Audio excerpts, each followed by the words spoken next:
Guruji's childhood is a beautiful one, as beautiful as it is today.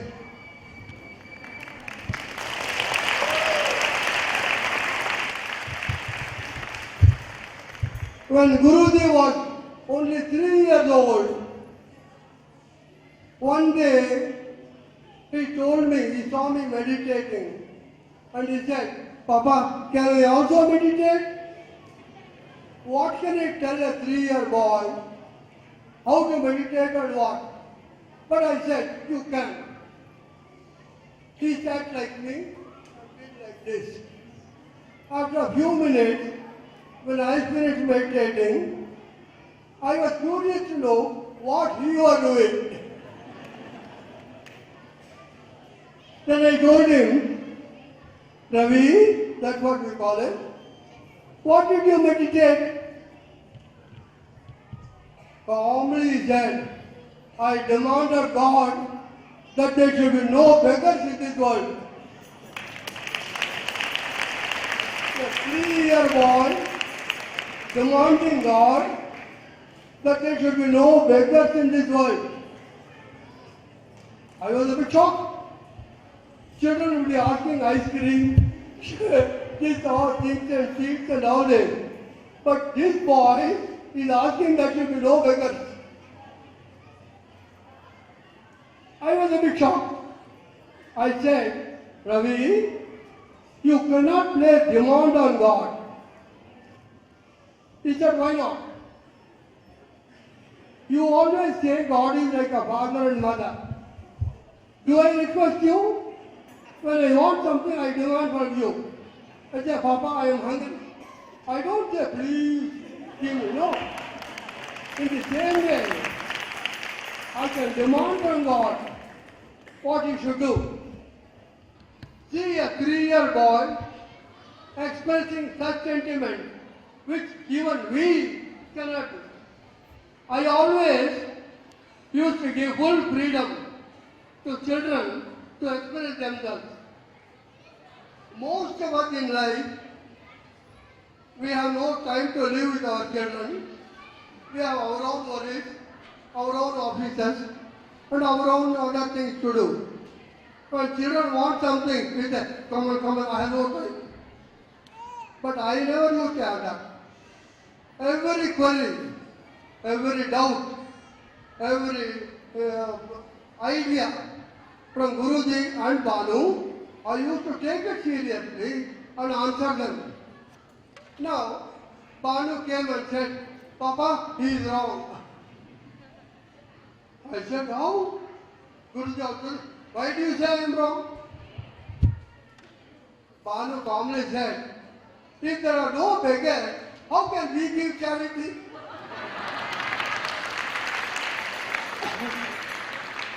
No, I was not blessed. The brother saying, no beggars, sister saying, without beggars, how do you give charity? Both are very logical. So, I had to satisfy both. Normally, I don't differentiate. I try to find out a way if both are satisfied. Begging for others is noble. Begging for oneself is bad. Both Ravi and Balu were satisfied. Yes. There are many incidents like this. Normally, Ravi's plan is, when something is given, he will offer it to divine and then only eat. That is his habit. Because his mother used to do it. Whenever she prepares food, she will put for Naivedya to divine and then feed the others. So he imbibed that quality from the mother. And I didn't object to it. Now one day, she had prepared very nice jalebis. And she brought a village full. When she brought it, both Banu and Ravi were sitting. 3 years, 2 years. Banu was looking at the jalebi. Ravi was looking at the divine. And when their mother saw both, He said, she gave it to Ravi the plate. She saw Banu's face. I said, Ravi, please make it quick. Just to satisfy both. Then Banu sat, Ravi sat. Ravi was doing some puja-like thing. After a few minutes, Banu suddenly said, Anna, God will not come today. What? Ravi was shocked. God will not come today. He said, how do you know? Did you speak to God? My teacher told me. What did your teacher say? He said that on Sundays we give holiday to everybody. They enjoy our holiday. So God is on holiday. Now he was confident. He could say no because it was a teacher who said it, and Banu had the authority of the teacher. They both came to me. I am always the arbitrator. Then Ravi said, she is telling God is having a holiday today, he won't come today. Banu said, Appa, my teacher told me, she should be right. You are having holiday, you are enjoying our leave. God is also enjoying our leave. He won't come. I made them sit together and said, Banu, you are right in one thing. Ravi, you are right in another. He said, how can it be? Said, all people have holidays, God doesn't have holidays. Poor fellow. That was immediate comment from Banu about God. Poor fellow. Have you ever seen a small girl telling God is a poor fellow? Ravi immediately got angry and said, why do you call God poor fellow? He's a rich fellow. Otherwise, how can he give whatever we want? He is innocent but beautiful logic with his children. I told Banu and Ravi, you see, all of us work and we need holidays, so we enjoy the holidays. God cannot have holidays because He has to work for us. Oh, but if He is working for us, will He not feel hungry? I said, yeah. Then Banu, looking at Ganesh, said, you should be eating quite a lot. Ganesh has stomach. See how when you want to work, you must eat. God should be working always, so He should be eating always with a big stomach. See the beautiful way in which their mind used to work. Innocent, childish mind. It's a beauty. So much truth we can get out of it. So much wisdom we can get out of it. It is so nice, so beautiful, so pleasant when you get it from your child. Isn't it? It is so nice. I used to wonder, and I used always never interrupt them. I always used to listen to them, that yeah, both of you are right. I always used to say, never say you are right, you are wrong. No. Never tell a child she is wrong. That impression of wrong creates in the mind, I am wrong, I am wrong, I am right, I am wrong. No. A child is always right. Only we are wrong. By not understanding that, we are wrong. There are so many stories like this. But I can tell you this, that the childhood of Ravi and Banu is so pleasing, so entertaining, so educative for all of us elders that it is always a good thing to know more about it. I don't want to take more of your time in the puja. We will take some other time to tell you more stories about that kind. I am a student of astrology and Ayurveda since the past 50 years. And when Pandit Ravi Shankar was born, it was Shankar Jayanti when he was born and Ramanuja Jayanti when he was named. This confluence of Shankara and Ramanuja gave us an indication of things to come. As he was born on a Sunday, we called him Ravi, and as it was Shankar Jayanti, we called him Shankar, and as he was named on Ramanuja's birthday, we called him Narayan. So the full name became Ravi Shankar Narayanan. It got shortened due to passport regulations. But this indication of his birth gave an idea as to what things are going to happen in his future. Even while he was a small boy, he used to sit aloof and have a faraway look, looking at things which perhaps is beyond us. When he was around 4 years, I observed him one day sitting in a park and watching the children playing. He suddenly said, "People are waiting for me, I must go to them." I knew that the spirit within him was raising and making him itself expression. And also, one more thing was, when he was 4, we sent him to a traditional school where a lady, a retired headmaster, was teaching him. She did the puja and she said, "Om Namo Bhagavate Narayana." Then he repeated the second sentence of the Bhagavad Gita. She was so surprised that she immediately ran to our house, which was nearby, and said, "Your son is repeating even before what I tell him." I said, "Please don't be surprised, please carry on with your work."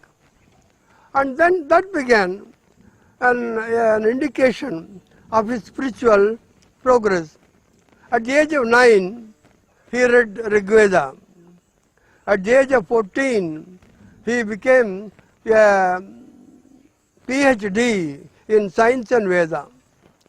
This accelerated progress of his was an indication that he was going forward to the world to impart the knowledge of happiness. To be happy is the prime motive of every human being in this world. But the difficulty is they do not know how to be happy. They know how to be miserable. But he was born to tell them even misery is a happiness.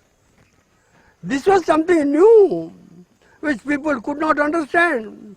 He said, misery is a camouflaged happiness. That was something that appealed to the Western mind, because they thought misery is misery. Then, as a young boy, when he sent him to school, it was a surprising experience for us.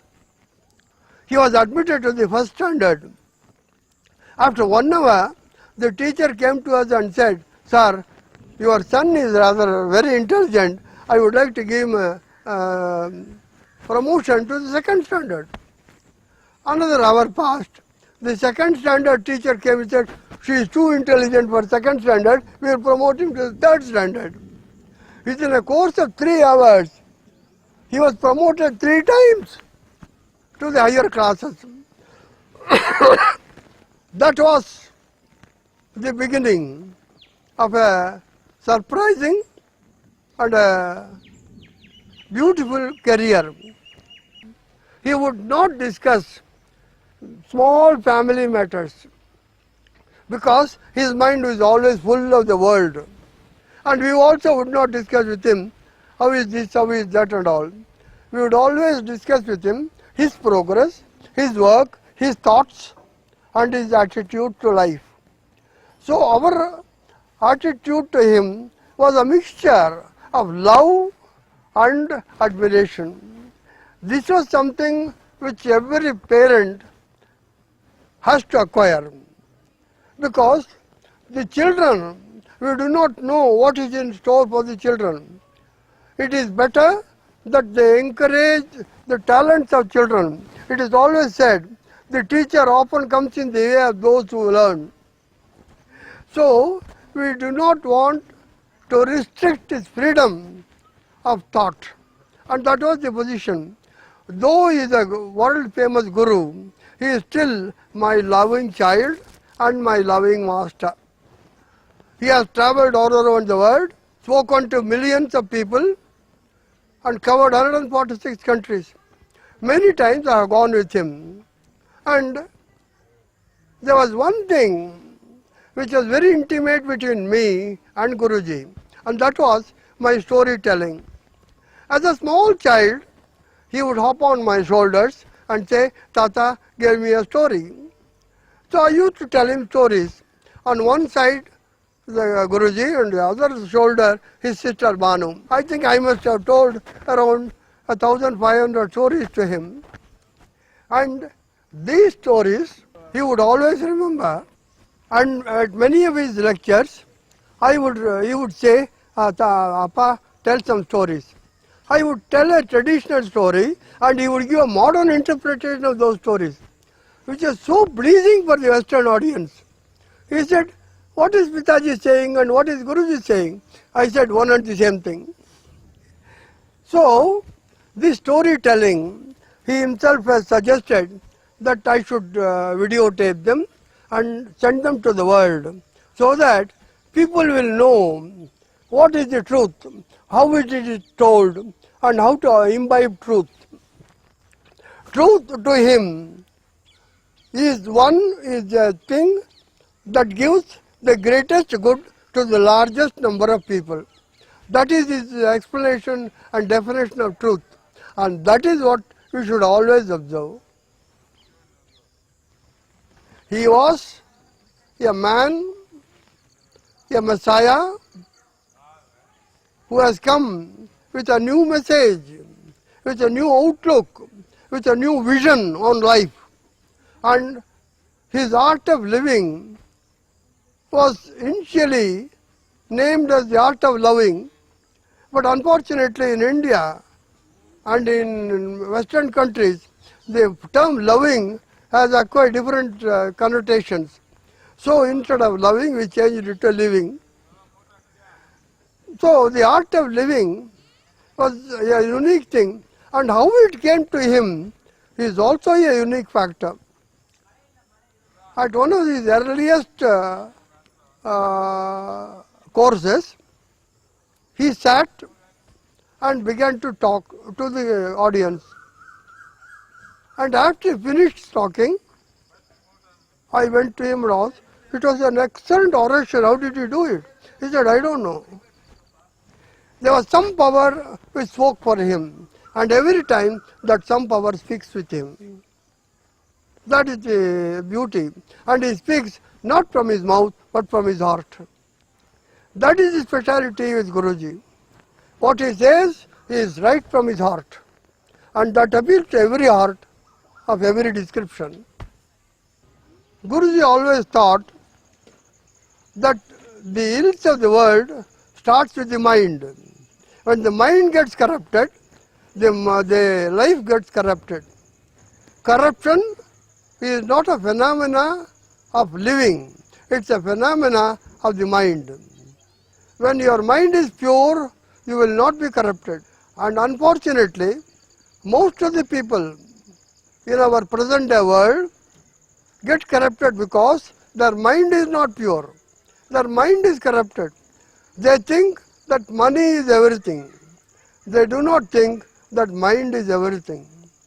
Guruji always says, it is not the money, it is the mind. That is more important. That is the main aspect of art of living. When you start loving people, you start reducing the attitude of corruption. When you love your wife, you don't ask money from her. When you love your son, you don't demand corruption from him. When you love your friend, you don't want any bribe from him. Love removes corruption, and love can remove all worries from the world. Because more than 80% of world's disease is psychosomatic. And when the mind is pure, when the mind is full of love, when the mind is full of service, then everything will become all right. We have, Art of Living has 3 main mantras. It's so beautiful and yet so simple. In one of the lectures, I repeated his philosophy. And what is it? His first philosophy is laugh. Keep laughing. Laughter removes pain. And second is, make people laugh. It's not enough to laugh yourself. Make people laugh. And the third mantra is, keep worries away. In Hindi, I used to translate it as say, haste jao. And secondly, hasate jao. And thirdly, dukh ko dur hatate jao. This is the essence of art of living.